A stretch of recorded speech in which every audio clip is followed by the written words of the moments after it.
आज हम दक्षिण भारत में 6वीं शताब्दी में हुए स्थापत्य कला के विकास के संबंध में जानकारी देना चाहेंगे और यह जानकारी इस आधार पर भी बड़ी महत्वपूर्ण हो जाती है कि कई जगह जब आप यात्राओं पे जाते हैं तो आपको यह आश्चर्य होता है कि ये मूर्तियाँ या ये प्रतिमा या ये स्ट्रक्चर कैसे बनी होंगी।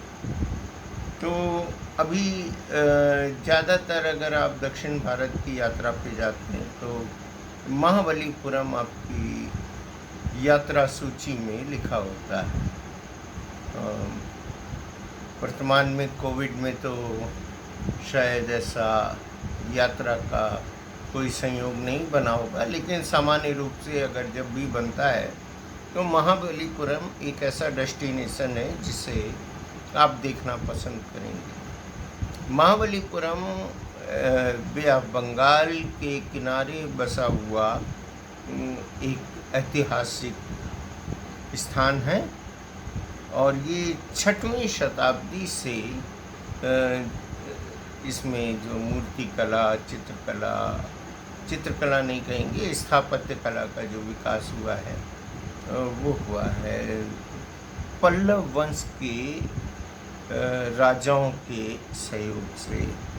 और ये इसमें मैं 3 राजाओं का, प्रारंभ के 3 राजाओं का यहाँ पे विवरण प्रस्तुत करूँगा, जिसमें 575 ईस्वी में यानी 5वीं शताब्दी और 75 साल व्यतीत हो जाने के बाद में पल्लव वंश का साम्राज्य स्थापित हुआ था।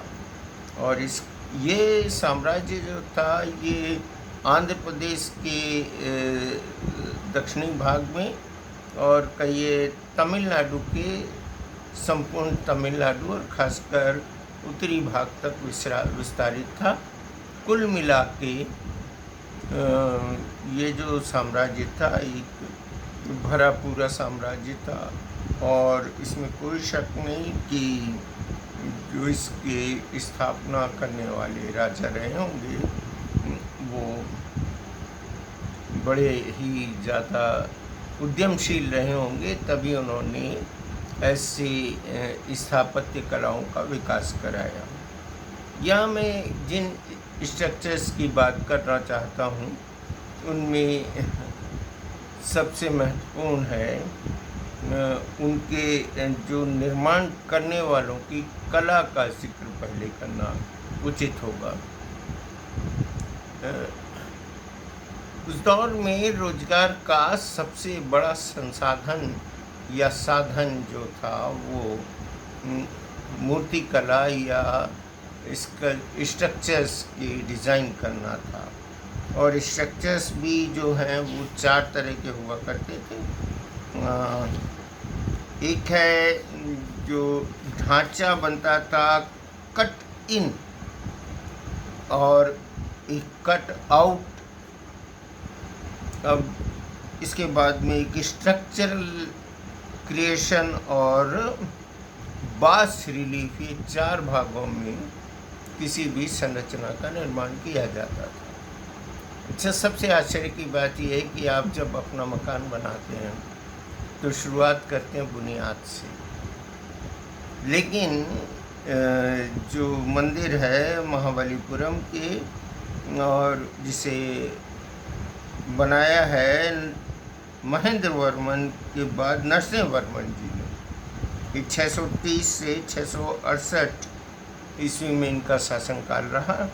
इसके पूर्व इनके पिता का शासनकाल था 600 ईसा से 630 ईसा और इसके पूर्व में इनके पिता जो थे विष्णु, उनको सबसे पहले वो राजा थे।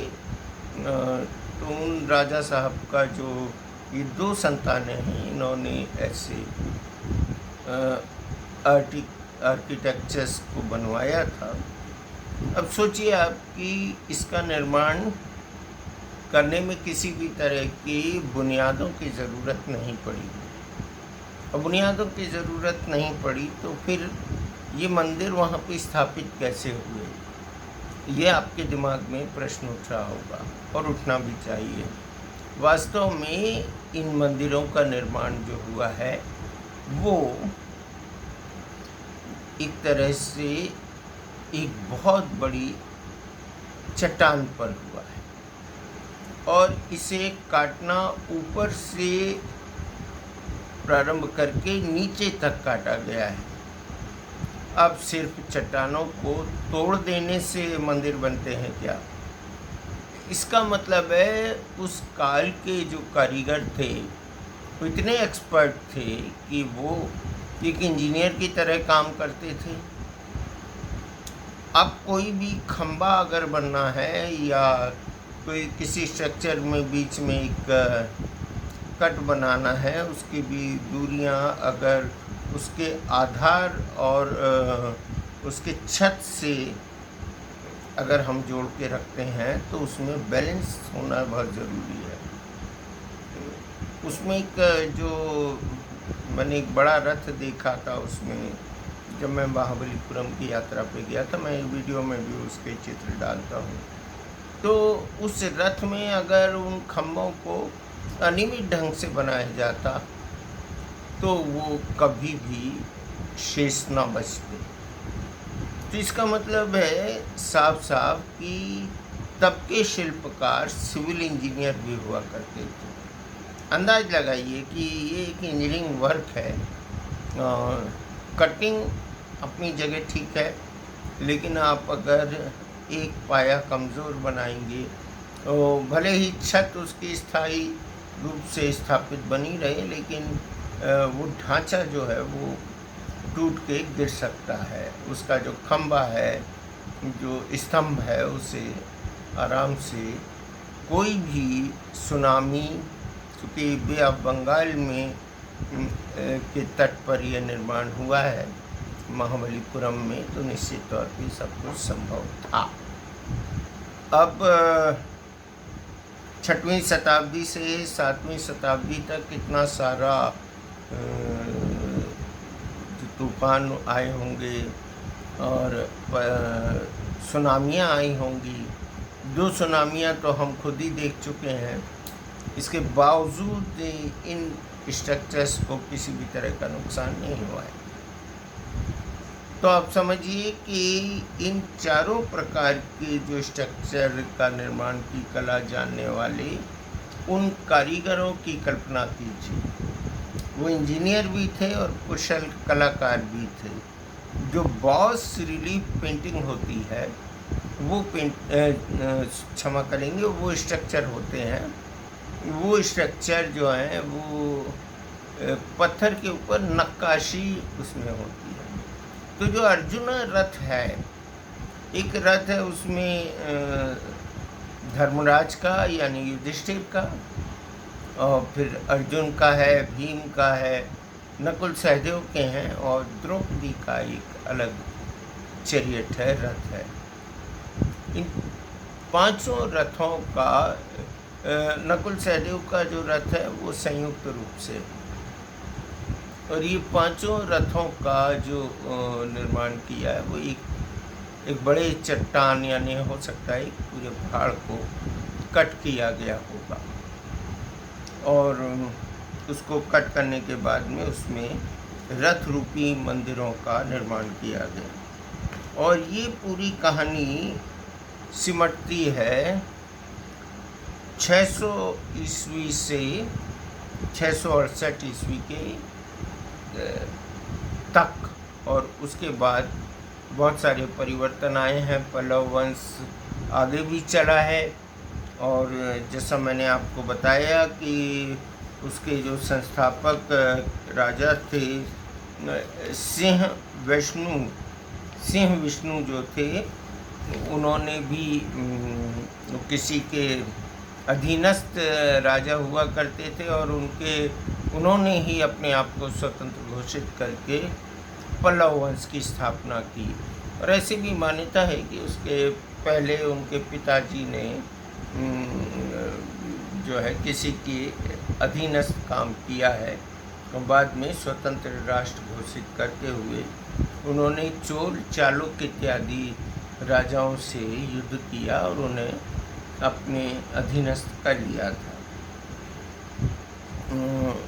उस दौर में स्थापत्य कला जो थी वो ऊपर से नीचे हुआ करती थी, बनाई जाया करती थी। उसमें बहुत बारीक नक्काशियाँ भी देखने को मिलती हैं, उसमें बड़ी आकर्षक चीज़ें भी, लेकिन किसी न किसी एथनिक और किसी न किसी महान किंगडम की या राजा की, या जिसे हम ईश्वर की कल्पना के रूप में देख करते हैं, जिनके नाम को वह भगवान श्री कृष्ण तो उनकी कहानी उकेरी गई है। अब मैं आपको ये भी बता देना चाहता हूँ कि ये जो राजा थे ये शैव थे और इन्होंने वैष्णव मंदिरों का और कृष्ण के जो कथाओं का चित्रांकन किया। समझिए मैं क्या कहना चाह रहा हूँ। मैं ये कहना चाह रहा हूँ कि भारत में सांप्रदायिक एकात्मता किसी लेवल पे कुछ भी रही हो, लेकिन जो किंगडम है और जो राजा हैं और डायनेस्टीज़ हैं वो किसी भी तरह से ऐतिहासिक रूप से सांप्रदायिक नहीं थी। हिंदू या सनातन धर्म, आप हिंदू कहते हैं, मैं सनातन कहता हूँ। सनातन धर्म के बहुत सारे संप्रदाय हैं, कई बार मैं बोल चुका हूँ, मेरा कॉन्सेप्ट बिल्कुल क्लियर है कि सनातन धर्म के बहुत सारे जो पथ हैं, पंथ हैं या संप्रदाय हैं, नाथ संप्रदाय है, शैव है, शाक्त है, वैष्णव है, इनके अपने अपने एक ग्रुप अपनी अपनी विचारधारा के साथ चलते हैं। लेकिन ये भयंकर युद्ध नहीं करते थे आपस में। अब्राहमिक रिलीजन में क्रूसेड और जिहाद, ये दो तरह के धर्म युद्ध हुए हैं। क्रूसेड क्रिश्चियनों की ओर से हुआ है और जिहाद इस्लामिक जो सबसे ताज़ा धर्म संप्रदाय माना जाता है। लेकिन हमारे संप्रदाय में ऐसा कुछ नहीं था। आज जब मैं अपने पिताजी के पास बैठा था तो उनसे बात चल रही थी, तो मैंने उनको 92 साल के हैं, बहुत बुज़ुर्ग हैं, तो वो सांप्रदायिकता को लेकर चर्चा कर रहे थे। तो हमने कहा कि हमारे यहाँ जो कॉन्स्टिट्यूशनल संशोधन हुआ है वो उसकी ज़रूरत नहीं थी, क्योंकि कॉन्स्टिट्यूशनल जो हमारा संशोधन हुआ है कि हम एक सेकुलर राष्ट्र हैं, तो सेकुलर तो हम बेसिकली हैं। सनातन परंपराओं के अनुसार जो जिस धर्म को मान रहा है, क्षमा करेंगे, जिस संप्रदाय को मान रहा है उसे वो संप्रदाय मानने की छूट थी। उसमें किसी तरह का कोई युद्ध नहीं था। हाँ, पूजा प्रणालियाँ बहुत सारी थी। बात तो निकली थी, जो एक उनने मुझे किताब छपने के लिए आदेश दिया है, लिखने के लिए, और उसको प्रस्तुत करने के, लिखने के लिए नहीं, प्रस्तुत करने के लिए निर्देश दिया है, मेलोडी ऑफ लाइफ पार्ट 2, जिसमें स्वामी शुद्धानंद जी नाथ के जो सूत्र हैं, जीवन सूत्र हैं, उनका विश्लेषण है। तो उन सारे के सारे जो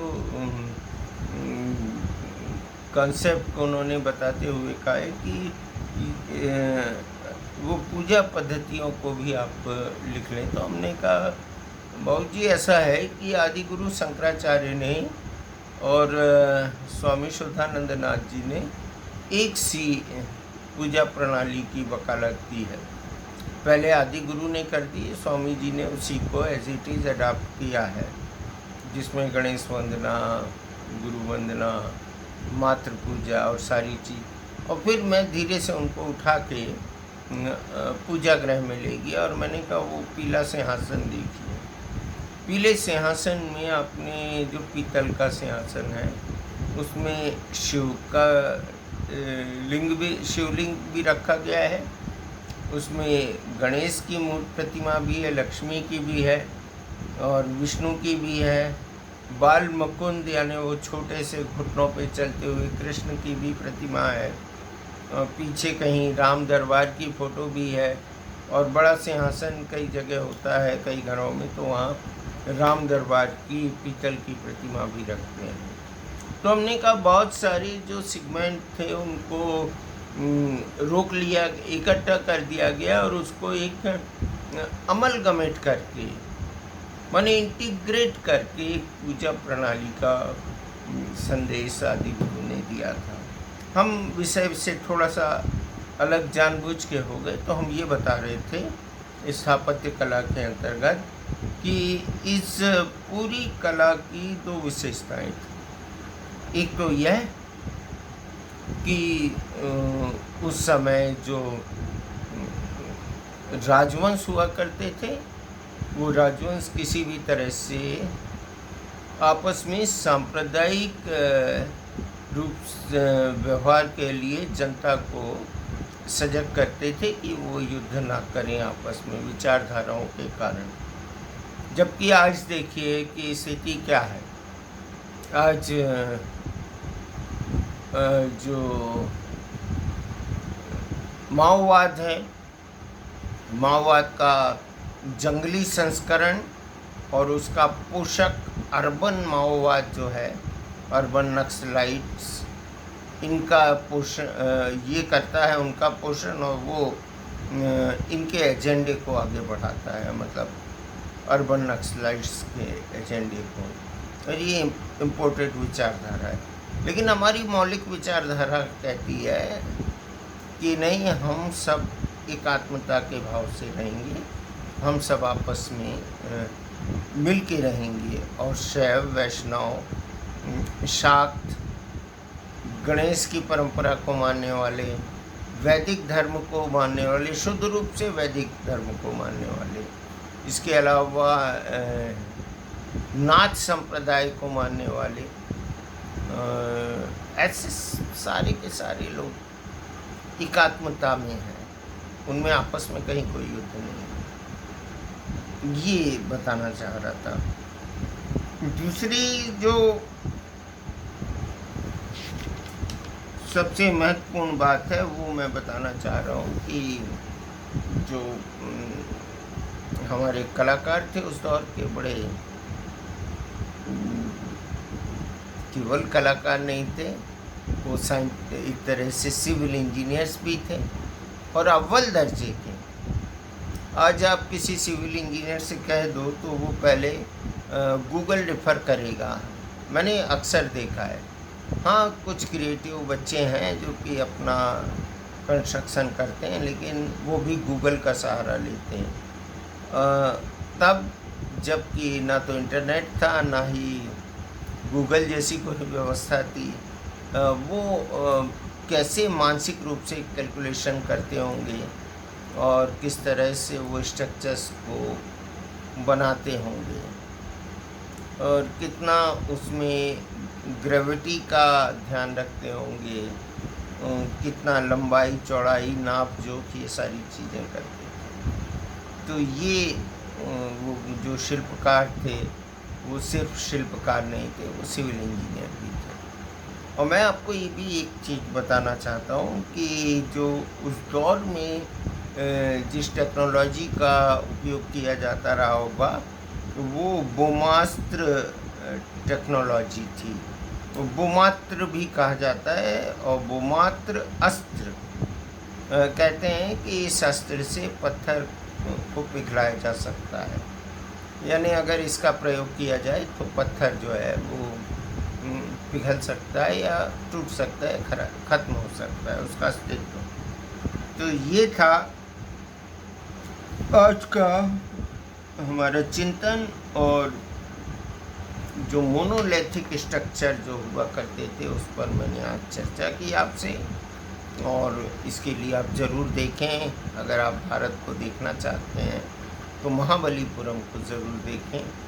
आप कोविड, जैसे ही कोविड से हमको मुक्ति मिलती है और परिस्थितियाँ अनुकूल होती हैं तो महाबलीपुरम को ज़रूर देखें। नमस्कार, जय हिंद, जय भारत, वंदे मातरम।